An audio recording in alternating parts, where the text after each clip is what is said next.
Welcome to UrbanEx Real Talk Fitness Radio, where we challenge the fitness between your ears. I'm your host, Tiaja. I'm old enough to remember those picture puzzles where you had to find the hidden image within the picture, whether an animal or some inanimate object. Well, my daughter's generation may better relate to Where's Waldo. Remember that puzzle featuring the thick glasses wearing red striped shirt nerd who was hidden amidst a gazillion other images that appeared similar? And therein lies my point. They only appeared similar. Now today it appears that we're living in a picture puzzle that's constantly changing, shifting in meaning, and thus it's getting increasingly difficult to find the hidden images. For instance, what does it mean to be healthy anymore?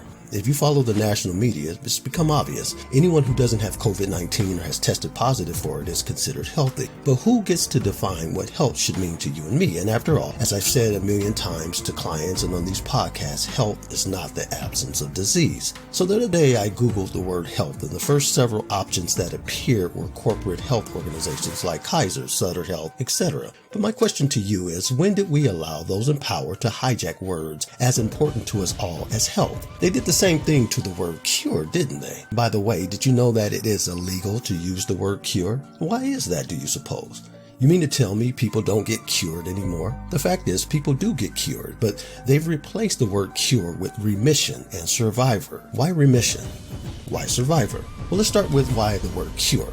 Historically, a cure has always connoted finality, whereas remission is something temporary. That is, you are one fortuitous event from being afflicted again. Now, being a survivor is beautiful in its simplicity. You have survived something catastrophic. Still, being a survivor is also a constant reminder that you overcame whatever disease. So here's my point. Surviving a disease says nothing about health, and if you allow your focus to only be on surviving rather than thriving, then what are you telling your brain or emphasizing to all those trillions of healthy cells that prevailed in spite of the disease? Well, let me ask you a question. What would make us outsource the knowledge of our own bodies to someone else?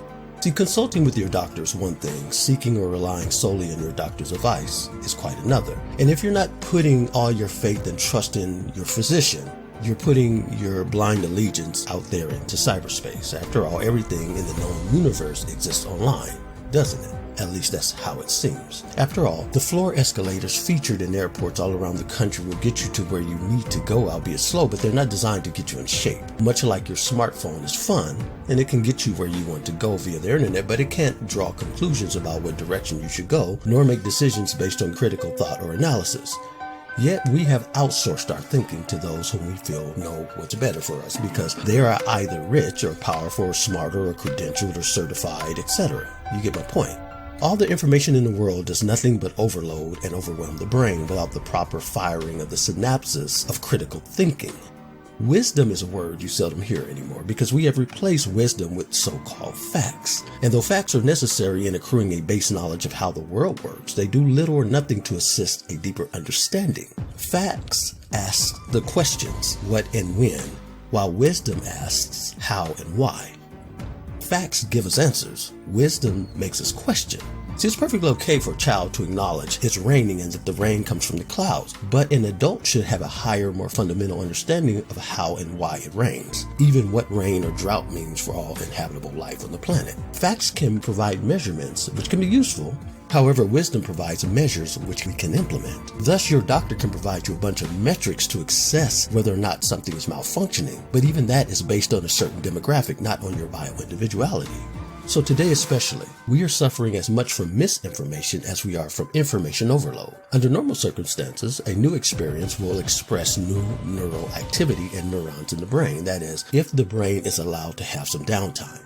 With downtime, the neurons make their way from the gateway of memory to the rest of the brain where long-term memory is stored. We are then able to record the memories of those new experiences, which is the basis of learning. Yet everywhere I go, I see people staring at their small screens, whether driving or not, as if they're compelled to look at their phones every few seconds. Perhaps many have become addicted to their phones. See, there's a growing body of evidence that suggests that if we never allow our minds to wander or to imagine or even to be bored for a moment, we pay a heavy price: poor memory, mental fog, and mental fatigue.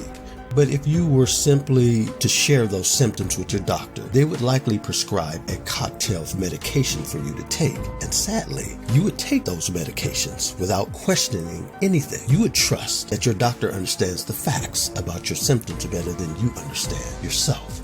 See, one of the lessons we should have learned before COVID-19 was that you can never afford to outsource your thinking to someone else, knowing that even the facts written in articles, books, and documentaries that are based on strong evidence and accepted as truth are completely reversed when a new study comes out.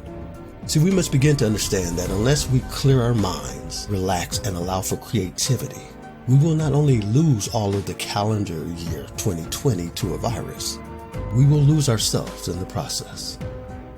Dear friends, I wish above all things that you prosper just as your soul prospers. You've been listening to UrbanEx Real Talk Fitness Radio with your host, Tiaja. Until next week, as always, walk in health and peace.